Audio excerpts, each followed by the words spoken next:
All right, welcome everybody to tonight's Q&A.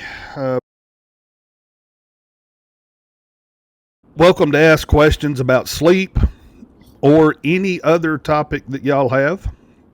So I'm going to open up the chat here just in case somebody wants to put it in the chat instead of unmuting.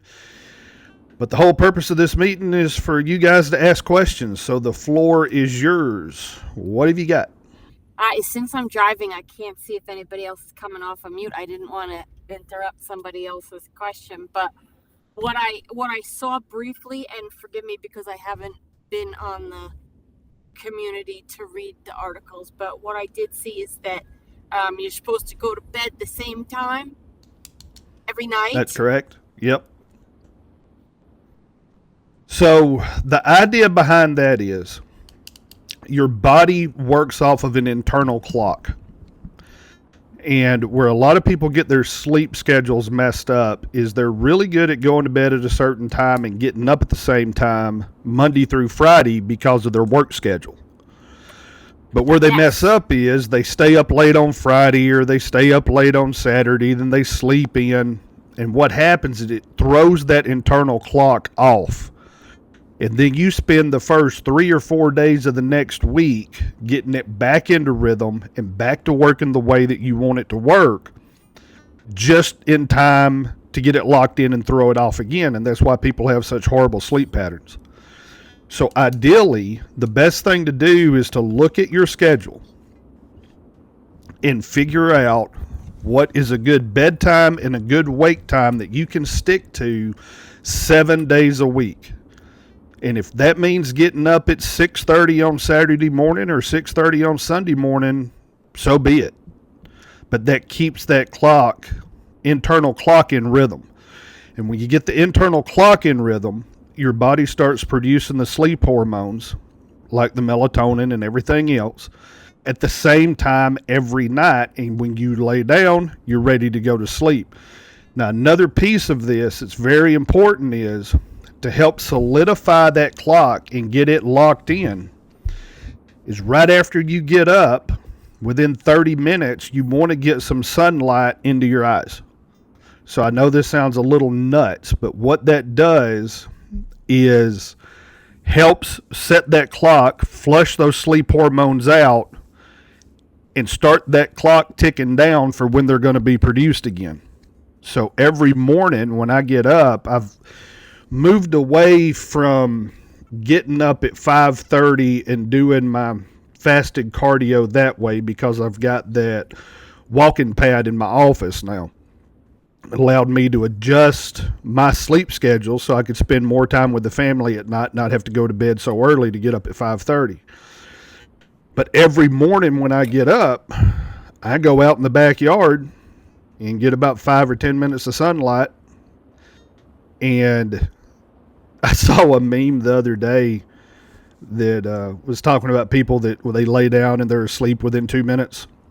And it actually used a scene from one of the Star Wars movies. Is it possible to learn this power? You can ask my wife. It upsets her because when I lay down, I'm out. I go to sleep. So you get that internal clock working for you, and it will make all of your other goals so much easier. But your sleep routine starts within the first 30 minutes of waking up and get that sunlight in your eyes, and then sticking to that same routine, whether it's Saturday, Sunday, or whatever. So right now, every night, I go to bed between 10 and 10:30, and I get up at 6:30 every morning. Don't matter if it's Saturday, Sunday, what it is. Like we just had the 4th of July holiday and had, Friday off there at work. I was up at 6:30 that morning. Okay, I don't know that I want to wake up. See, because I wake up at 4:30 in the morning. And I don't want to do that on Saturday and Sunday. Why? Okay, let me ask you this: are you waking up at 4:30 because you're waking up at 4:30, or are you waking up at 4:30 because that's when you need to get up and get going? That's when my alarm goes off. Okay. So, what time are you going to bed? Anywhere between 10 and 11. All right, so you're going to bed. Let's go worst case here. You're going to bed at 11. You're getting up at 4:30. Yeah. That's pretty common. No, more 10 is more common during the week. 10. All right, 10 o'clock. Yeah. That's 6.5 hours of sleep. And although everybody is different and everybody's system works a little differently, the rule that you kind of go by is everybody needs between 7 and 9 hours. Okay, so you're shortchanging yourself right out of the box with that schedule. So if you need to get up at 4:30 in the morning, that means you need to be getting in bed around 8:30, 9 o'clock. Oh, gosh. Well, does it count if you hit the snooze for an hour? All right, so your alarm goes off at 4:30. You hit the snooze for an hour? Till, like, yeah, about that. Maybe. All right. Well, no, I'll hit the snooze till, like, 5. Okay. Then what you need to do is you need to go to bed about 9 o'clock. And you need to set that alarm for 5 and get up when the alarm goes off. Once you start setting it early and hitting that snooze button, you're disrupting your last part of sleep. You may feel better. You think that you feel better because you're staying in bed for another 30 minutes. But that is not restful sleep. You're disrupting that. And like I said, you get the schedule locked in, and you're going to wake up about 4:55, 5 o'clock, whether alarm goes off or not. I haven't hit a snooze button in 3 or 4 years. The people on this call are going to think I'm crazy if I tell you the reason. But my cat needs, like, extra attention in the morning. So I get up and I feed her and I sit with her for a while. Okay. This is all about priorities. Now, you change your schedule. We've already showed pictures of our fur babies on here tonight. We did that before we started the call and started recording. Trust me, I've got 2 dogs, and their schedules have changed as my schedules have changed. It may be a little disruptive to begin with, but you are a whole lot better off to try to get 7 to 9 hours of good quality sleep and get up at 6 than you are. It's like I tell people all the time that they get in this pattern that they want to do their workouts first thing in the morning.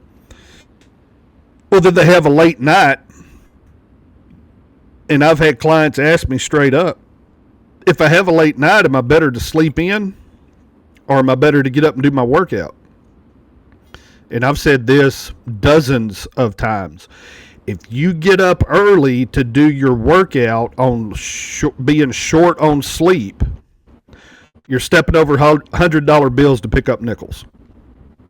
That's how important the sleep is.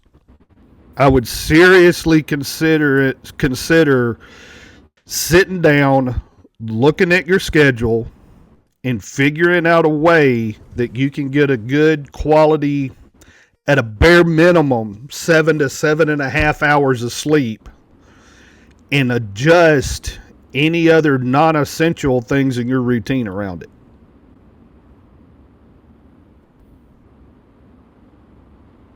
Okay. I'll try that. I'll try 7. See if I can do that. 7.5. On my one-on-one clients, this is one of the areas that always causes the most heartache, and people like their schedule. They like to do what they do, but when you sit down and you do what I call a friction audit, which area needs to improve the most and what is keeping me from making the improvements in that area? Sleep tends to be the first thing that pops up. And to a person, I have never heard anybody that adjusted their schedule to get more sleep that said it wasn't worth it. Every single one of them says, I wish I'd have done this a long time ago. And keep in mind, that whenever you change a schedule like this, give it a legitimate shot and stick to it for about 2 weeks to give that internal clock time to reset and go from there. Don't make the call on this after day 3. Wake up at 6 a.m. on Sunday. And seriously wake up at 6 a.m. on Saturday and Sunday. Yeah. Because if you do a different schedule on the weekends, you're disrupting that internal clock and you're not going to feel any better. So I'm wondering if Valerie and Donna are already used to getting up early because they have a family and have been getting up early with their kids like all this time. That's one of the challenges. If you're a parent of a young child, you cannot control their sleep patterns. That makes it harder, but you just try to stick to it the best that you can. It does make it harder. My child, her internal clock works, so she is up at 6:30 every morning. So that's when we get up. The going to bed part ranges from like 9 to 11 for me by the time I get her down and get everything done. But we're consistent waking up. The best thing to do trying to set that bedtime is, and this is everybody. We talked about the internal clock, but we can send our body a signal telling it that we're winding down and getting ready for bed. And the key for that is to get a nightly routine that you do every night. And when you start doing the same thing every night, your body will catch on. Oh, okay, we're getting ready to go to bed. Let's start producing the sleep hormones and let's get ready for this. Now, there again, with young kids, that's difficult to do sometimes. But some of the key things that you can do at night to help you get better sleep. Dim the lights in your house an hour to an hour and a half before it's time to go lay down and go to bed, and shut down any screens. Don't be on your phone. Don't be on your computer. Don't watch TV. Because every single one of those screens emit blue light. And blue light inhibits the melatonin production in your body. So one of the best things that you can do, if you're caught up from the day, everything's done, is to shut those screens off and read. You don't want to read something that is action-packed or keeps you guessing or whatever. You don't want to fire that brain up and get it working too much. But if you can find something that's interesting but yet a little dry, that is the best thing to read. Now, if it's absolutely impossible to shut all that off, you can buy blue light blocking glasses. That's about a 50 to 60% fix that you can do to help with that.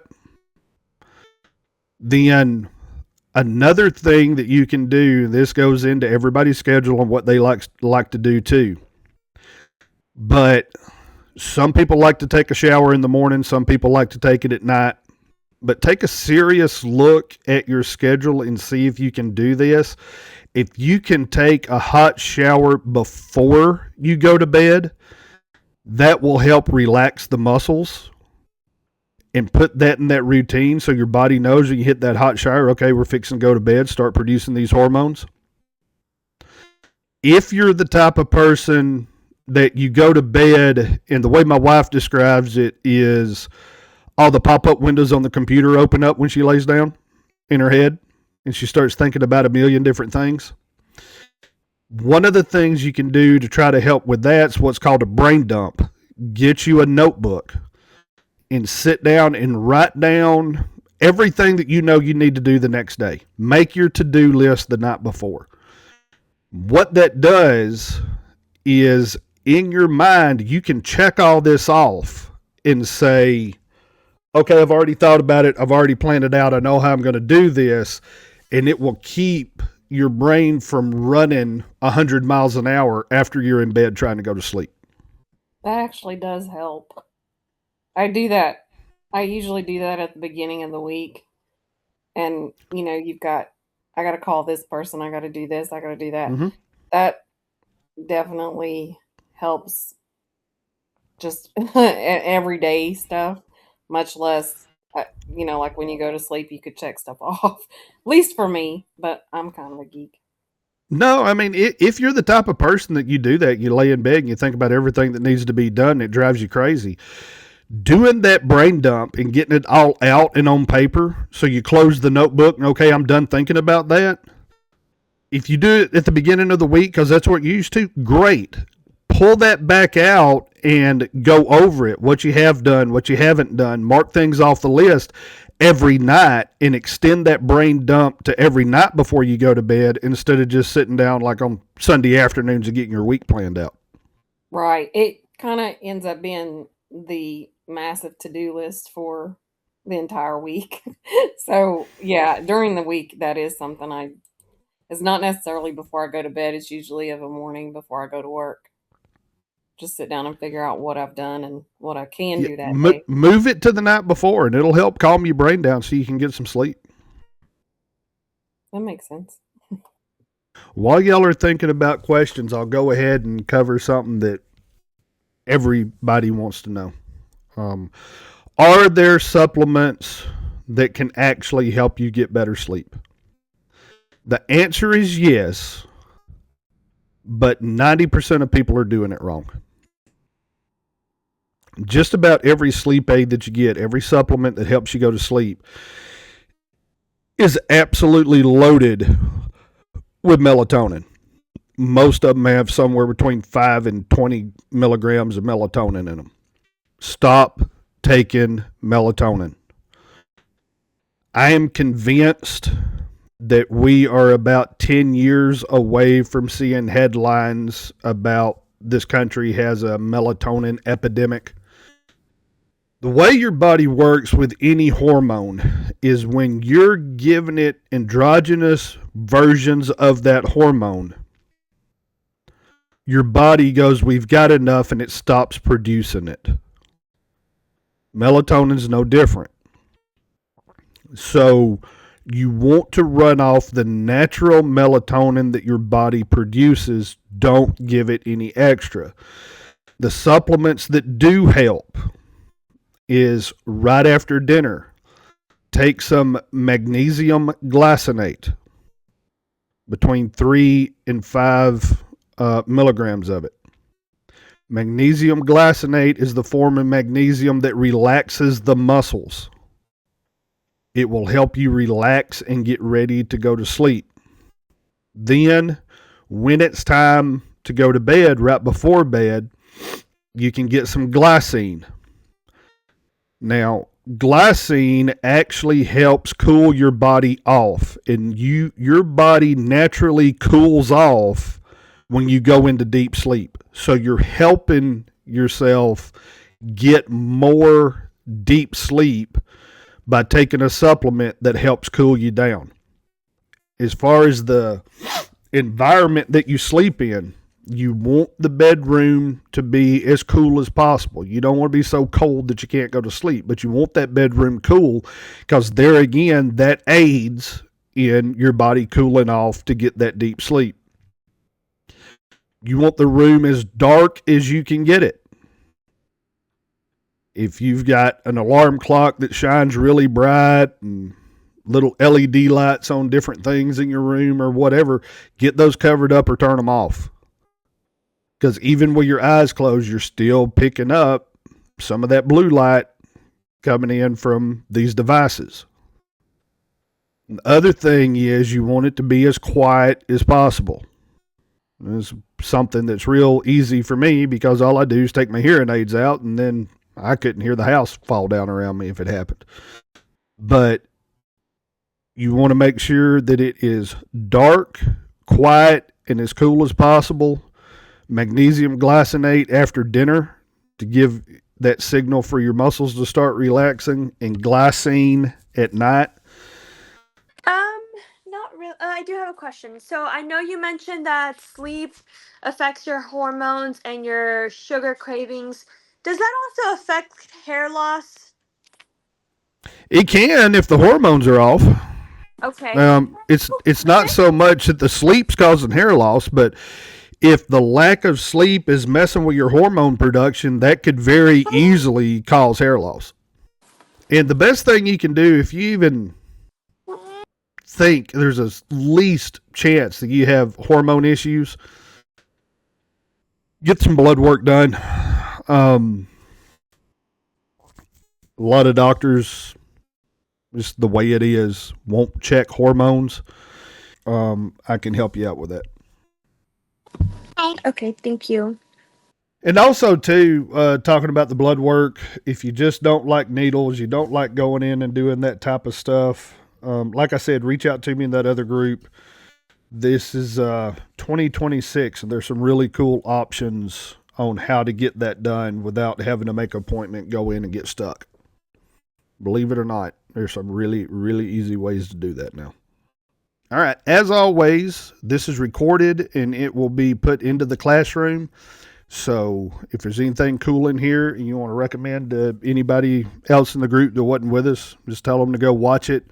If there's anything that we went over that you didn't catch or you want more details on, feel free to message me or go back and watch the replay or however you want to do it. A few things that we have not talked about sleep, that if you want to have that discussion in the other group, we can. We did not cover peptides that help with sleep. We didn't cover some other things that was not for corporate wellness consumption. But if you are in the Tier 1 health and performance group, we can have those discussions over there. So there are some things there that we can talk about. But with that, I'm going to go ahead and stop the recording. Appreciate everybody for getting on. So with that, appreciate y'all joining us, and we will see y'all in a month. Keep digging.